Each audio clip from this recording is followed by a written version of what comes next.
Welcome to the show. I'm your host, John DeBona, and I'm glad you're here. This is where we cut through the noise and break down what's happening in our country.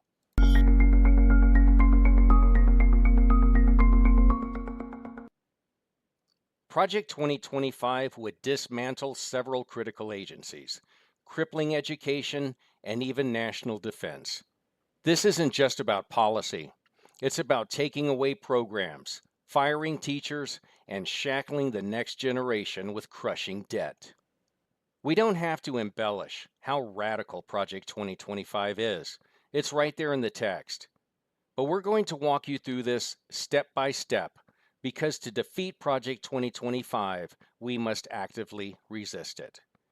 At the end of this video, we're going to give you specific steps to do just that. But first, go to your favorite social media platform, search for Turn Left PAC, and subscribe. Check out our Resist Project 2025 Reel series. Joining me today is Kevin Bowling, Executive Director of the Secular Student Alliance, an educational nonprofit that empowers high school and college students by promoting scientific reason and secular values. Kevin, welcome to the show. It's great to be here. I'm glad to be here with you today. Outstanding. Tell us about the SSA. Sure. The Secular Student Alliance, is, as you mentioned, is an educational nonprofit. We are nationwide, so we have chapters, student chapters in mostly college universities, but also in high schools, middle schools, and even through a partnership in some elementary schools. So we continue to see the number of non-religious youth in the United States continuing to grow. So students who aren't identifying with a particular religious practice. And through that, we want to make sure that we're providing services to them. So if current trends continue for the youth in the United States by this upcoming election, so in 30 days, about 50% of youth will not identify with a particular religion. At the same time that that's happening, what we realize is, and what we've seen and experienced is a higher rate of sort of harassment and animus towards non-religious students, and also students who aren't in sort of the religious Christian majority in the United States. So we're making sure that we're providing for our non-religious students, students who are questioning their religion, students who want to have conversations, philosophical conversations about religion in general, which includes religious students, or like students who are really passionate about the separation of church and state, one of the founding principles of our nation. We want to make sure that we're there to provide services and resources for them. But also the big thing is community. We know about 80% of our students have religious families and come from religious households. So they are leaving sort of their traditional family religion. And so in some parts are losing community, and in some extreme cases are losing support of their families, financial support, being ostracized from their families. So having like-minded friends, building that supportive community is at the heart of what we do. And then as the student chapters and the students become more organized, more comfortable, they're starting to do lots of community service in their communities, and then also sort of living out their activism in whatever that is. And so obviously separation of church and state is a big priority for our students, but also anywhere where the religion is sort of impacting our social society. So women's reproductive health, LGBT rights, environment, school practices. Those are also things that our students are very passionate about. Well, Kevin, thank you so much for the work that you do. Let's go ahead and dive on into the impact that Project 2025 would have on public education. Project 2025 isn't just an abstract plan, it's a direct attack on the future of education. By dismantling the Department of Education, it targets the very foundation of public schooling, particularly for non-religious students. And the question is, how deep will these changes go and what's at stake?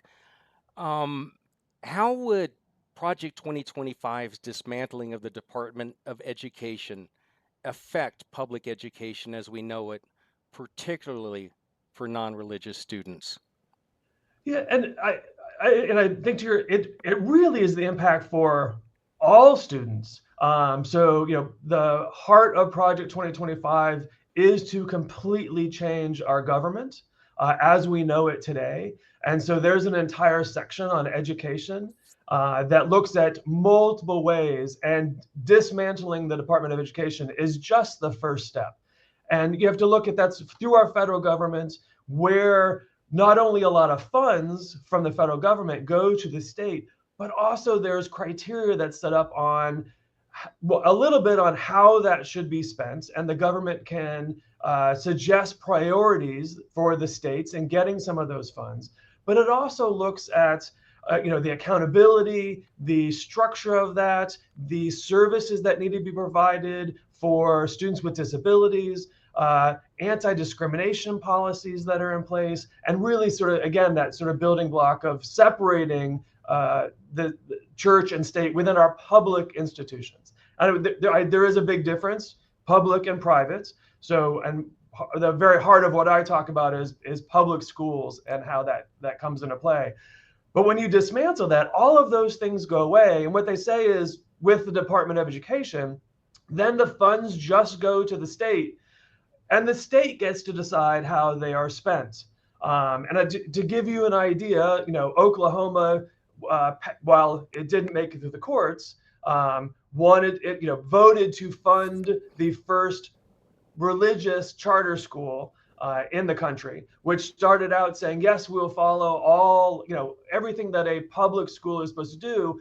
And then once the Oklahoma legislature approved it, they then said, oh yeah, we are going to discriminate against students, LGBT students, non-Christian students, and we're not going to abide by the Americans with Disabilities Act.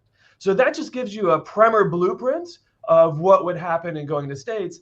And Oklahoma also happens to be the state now that is asking for $3 million in their budget to pay for Bibles for students. Of course, we know there are lots of students in those schools who don't read the Bible, don't want the Bible. And the more important part, our public school is no place for state legislated Bible instruction. So I think that's just a primer of what we're looking at, just in what would happen if money just went to the states, and the states get to decide how to spend that. Wow, that's just absolutely incredible. What are the broader impacts of removing federal oversight from education and shifting the power back to the states, as we're discussing here? Yeah, I think some of the larger implications of that is we're going to see in select states, and we're starting to see this, and part of the goal of Project 2025, the underlyings of it is a white Christian nationalist philosophy.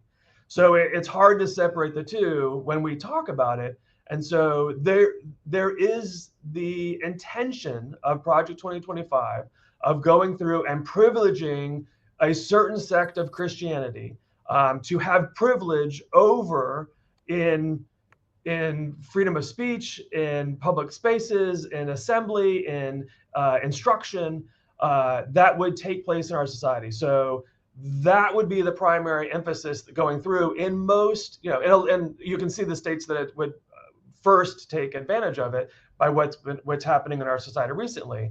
But again, it's the open discrimination based on a certain sect of Christian policy. So for LGBT students, we've seen schools in Texas where the health centers can no longer offer reproductive health services of any kind towards students. And we have student chapters in Texas who are going through and having sex health fairs to educate students about their sexual health, handing out condoms, handing out Plan B. So if students need to have an abortion, they have the option to be able to do that. So some of our students are stepping in because of the things we've already seen taking place before Project 2025 is even put in place. And I think the issues of discrimination are very live and real. So we've seen, as sort of a step out of that, we have seen states where in child adoption agencies, where the Catholic run adoption agencies, which receive state funds, are not allowing Jewish parents to come in and adopt. And there's a current lawsuit going on about that. It's in Oklahoma or Missouri. I forget which one it is. But those are the examples. And again, I think for the big part of this is Americans with Disabilities Act, which is specifically mentioned in the educational section within Project 2025 of states not, or schools not having to abide by that. So the increasing number of students who need services there. And I think as well, and again, this is also specifically mentioned in the educational section of Project 2025, is Project 9, which ensures gender equality. So we're going after the LGBT students, we're going after students with disabilities, we're going after women and young girls, and we're all prefacing that on a very narrow Christian definition of what that should be and imposing that on everybody. Yeah, Project 2025 would lead to discrimination and exclusion of minorities and non-religious students.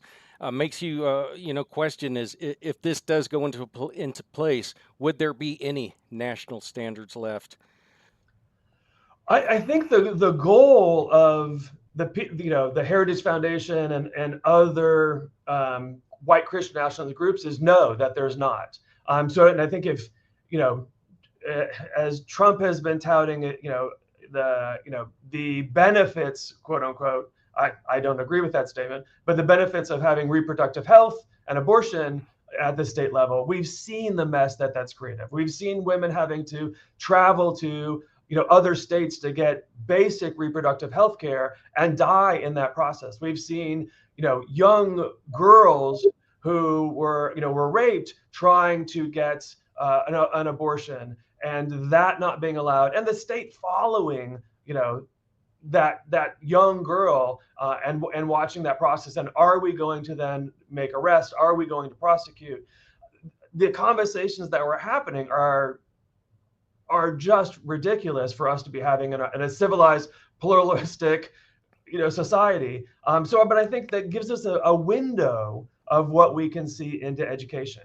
And I think we've also in Florida and Texas and Missouri and Oklahoma, we've seen book bans, so largely against LGBT community and issues of race, where simple stories of a story just of a Black youth or a person of color are being removed from schools. So book bans, free speech, it's counted under free speech, but it's really privileging Christian speech among all of others and allowing discrimination. We'll continue to see, school libraries, our public libraries in jeopardy about their funding. And, some of the language even includes being able to prosecute and charge teachers, librarians. This is the glimpse in the beginning of what we're looking at. And even Texas and Florida taking out trained counselors and putting in untrained, unvetted chaplains to come into our public schools. It's under the guise of I think financial responsibility, but state legislatures have said many times in their justification for it, this is a way to get religion into our public schools. Indeed.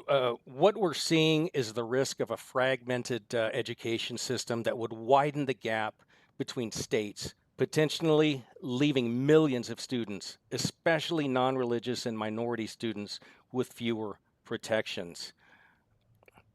After the break, we're diving into school vouchers and the rise of religious education. When I ran for Congress, we flipped more Trump voters blue than any other congressional race in the country. We did this by calling out the GOP's lies and speaking truth against their $1 million attack ads. I've now partnered with Turn Left, and we're taking the fight to the extremists like Marge the Trainwreck Green, Ted Cruz, and Josh Hawley, to name a few. And I'm asking each and every one of you all to donate $25 today to the group that is absolutely helping to send these jackaloons packing. It's time to speak truth to power and turn left.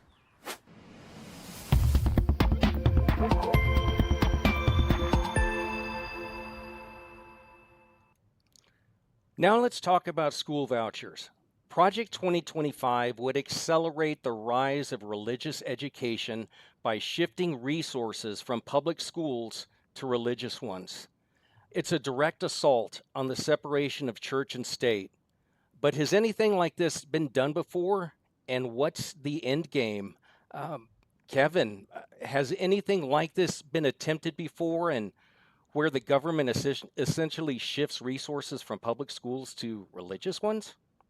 Well, and we've seen, and it really started from a case in Maine in which the Supreme Court said, there weren't enough public schools, and so the Supreme Court was making an exception. And that ruling has been used by typically conservative-run states to implement voucher programs. So taking public funds and being able to provide them to private, often religious schools. And there are multiple states who have done this. And when we, first, I think there's the financial aspect, and the states that have done this, the amount of funds that have been diverted from public education and put into private schools, I think surprises even the legislators who approved it. So I think that's to look at, and some of, even where some conservative legislators have said, we can't, this isn't affordable in the long run. This is ballooning way out of control. So oddly, for the physically conservative group, financially, it's a mess in the state budget and detrimental to the state budget. But we also have to look at the outcomes, and we have enough data now to start looking at outcomes. And there really isn't any positive outcome of the school voucher program. So if you look at student learning and student outcomes, in almost every single study, they are getting lower and lower and lower. So this is not about improving education. And the research coming out and the results coming out show that it's the opposite. We've already talked a little bit about the discrimination aspect that's built into this, and we've seen that just skyrocket. So for students who are not Christian, especially for LGBTQ folks, for women, and for racial minorities, we've continued to see the open discrimination that's been taking place. And again, you can't go without mentioning that those schools are not required to follow and provide services from the Americans with Disabilities Act. So that's a whole another level and host of discrimination that's coming through. The other aspect of this is part of this is about looking at preserving religious freedom in the United States, and that's oftentimes what conservatives will say is part of their examples and justification. But it does the exact opposite. It actually harms religious freedom, even for Christians. So because we have one narrow band of Christianity that's being applied and given privilege over other, denominations of Christianity, of course, as well as other religions, and of course of non-religion. And that's also the reason why we have seen, I think it was 100 religious leaders in Texas signed a document saying we do not want voucher programs. So there are a lot of religious people who understand that this hurts religious freedom in the United States for all of us, no matter what religion or if you are non-religious. This hurts that basic principle. We don't want the government going in and being involved in religion, and we don't want religion being involved in our government. And this breaks that on both accounts. Indeed. Thank you for that assessment.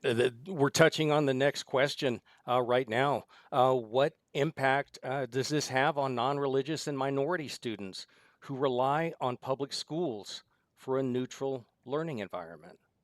Yeah. And I think part of their goal is to really destroy public education in the United States. And so this, a little of the background comes from this, from the homeschooling in the United States. And Michael Ferris is one of the leaders in that, super conservative in his values. And there's early on, years ago now, bringing together rich Christian millionaires to go, we need to destroy public education.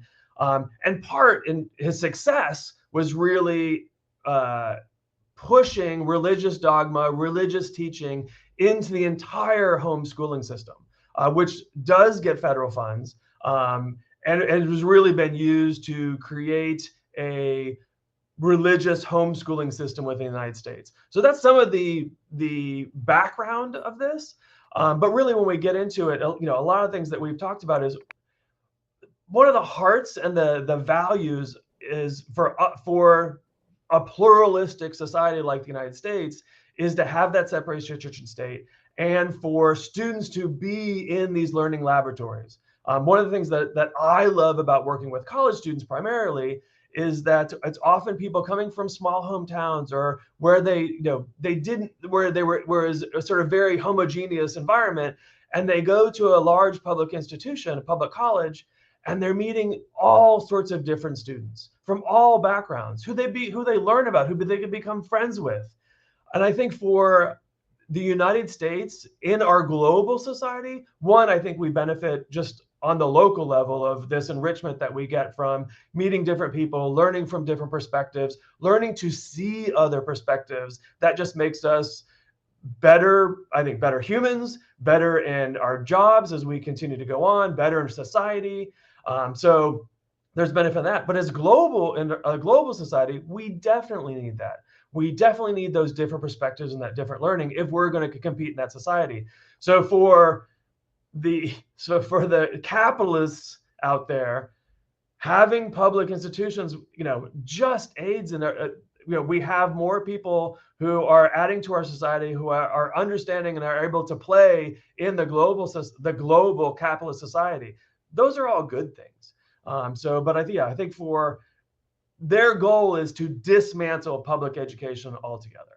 And there is, I don't think any aspect of that. And if you look at, Texas, the rural legislatures or elected officials in rural areas realized that this would decimate their schools. And that's why they repeatedly voted against it in Texas, because they understand this will be detrimental to public education. Absolutely. Shifting resources to religious institutions isn't just about funding. It's about the very identity of public education. We'll be right back to talk about whether Project 2025 is really a conservative plan or just a radical rebranding. Today, we have an amazing show for you. Join myself, special guests, and celebrities. What's going on, Ice-T? Andrew Yang. Somebody else was hopping on. Oh, hold on. What's going on, battle? As we roast GQP Jackaloons.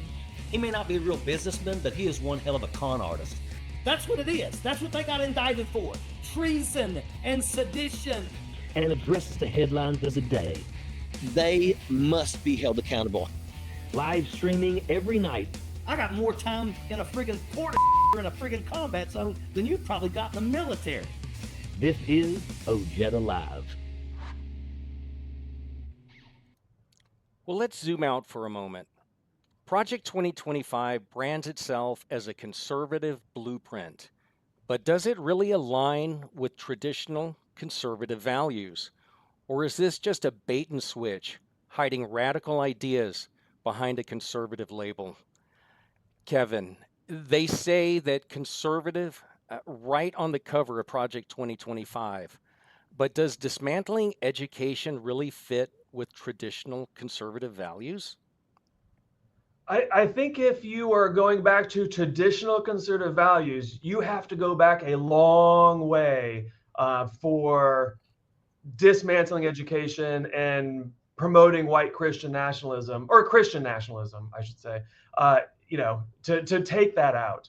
I mean, if you 40 years ago was the moral majority and Reagan, and Reagan talked about the three pillars. So, fiscal conservative, war hawks, and social conservative, which included sort of the Christian right.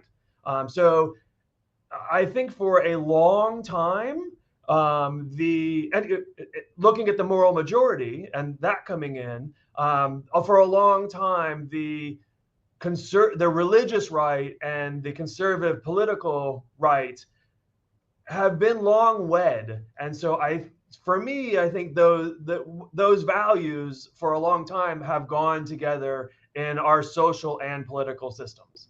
What do you think the dangers of this bait and switch type tactic are, and where radical ideas are being marketed as conservative reforms?